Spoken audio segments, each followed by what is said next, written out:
Дэнслээ чүнжүн би шаналдаг байсан.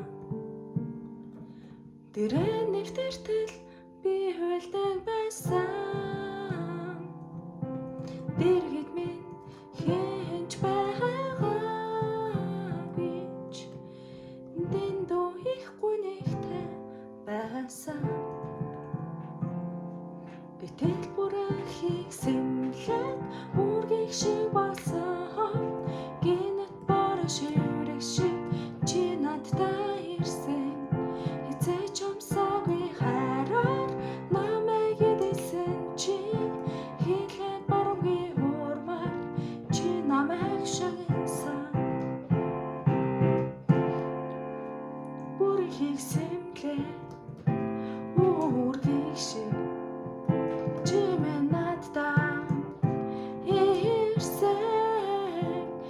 He